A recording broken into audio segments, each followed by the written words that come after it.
আপনারা ইতিমধ্যে জেনে খুশি হবেন যে বৈষম্যবিরোধী ছাত্র আন্দোলনের রাজনীতির মুখ খুব অচিরে আমরা দেখতে পাচ্ছি।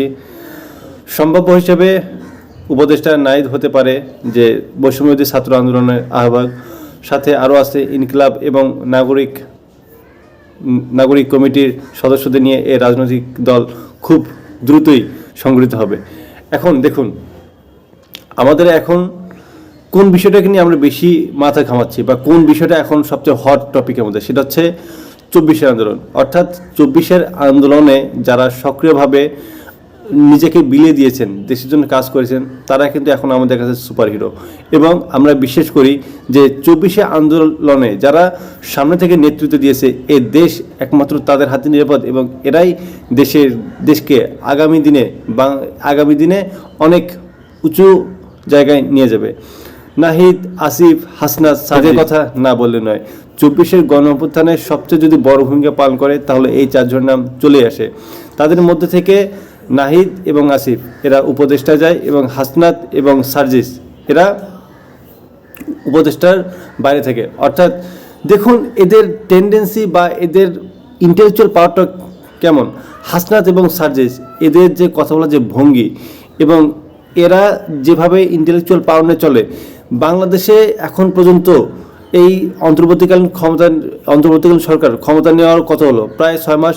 এই 6 মাসের মধ্যে 140টা প্লাস আন্দোলন হয়েছে এবং 140টা প্লাস প্রায় বেশিরভাগ আন্দোলনে হাসনাত এবং সার্জিস সরাসরি থেকে এই আন্দোলনগুলোকে শান্ত করার চেষ্টা করছে।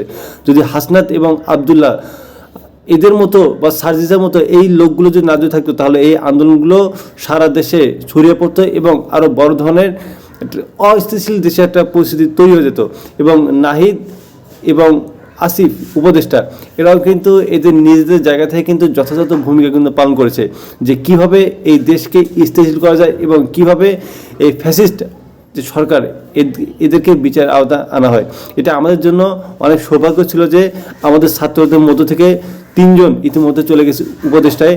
তো আরও যদি নেওয়া যেত তাহলে এটা আমাদের দেশের জন্য অনেক ভালো হতো। কারণ 24-এর বিপ্লবে যারা সরাসরি অংশগ্রহণ করছে, একমাত্র এই বিপ্লবের টেন্ডেন্সি বা এই বিপ্লবটা যারা ধারণ করে উপদেষ্টা, তারাই এটা ডিজার্ভ করে।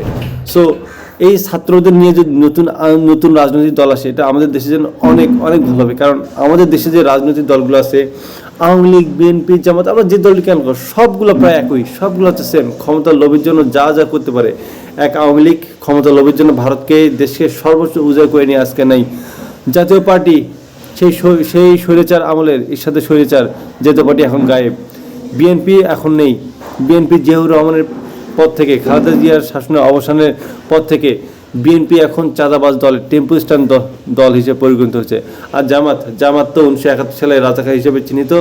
এখনও এটা নিয়ে জনগণের মধ্যে এখনও দিয়ে দ্বন্দ্ব যে আসলে জামাত আসলে কী চায়, তাদের রাজনৈতিক উদ্দেশ্যটা কী। তারা কি 71-এর মতোই দেশকে নতুন করে অন্য একটা ফ্যাসিবাদী বা স্বৈরতন্ত্রের দিকে না যে নিয়ে যাবে, নাকি তারা দেশের স্বাধীনতার পক্ষে 24-এর গণঅভ্যুত্থানের রূপরেখা নিয়ে দেশটাকে এগিয়ে নিয়ে যাবে। এই বিষয়ে কোনো কথা নেই। বাংলাদেশের রাজনৈতিক দল বলতে 3টে দলকে বোঝায়, বাকি আছে এমনি ব্যাঙের ছাতার মতো অন্যান্য ছোটোখাটো।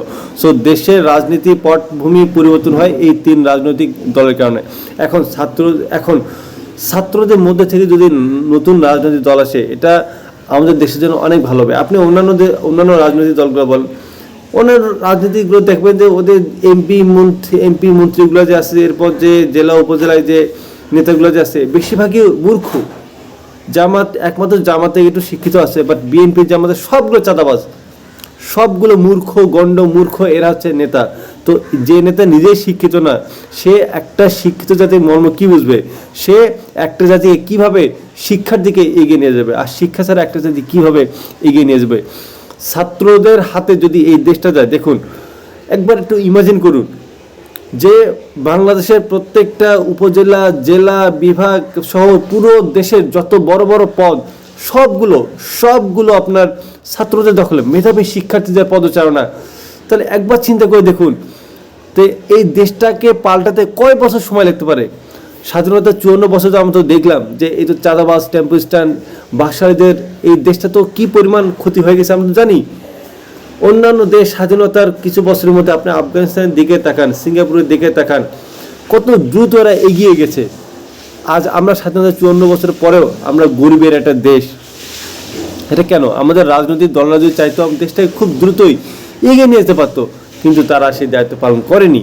কারণ সবারই ক্ষমতার প্রতি একটা লোভ থাকে, সবারই শুধু নিজের আসনটা কিভাবে পাওয়া যায়, ক্ষমতার লোভ, এটার জন্য তারা সর্বোচ্চ উজাড় করে দেয়, দেশের মানুষের কথা কজনই বা ভাবে।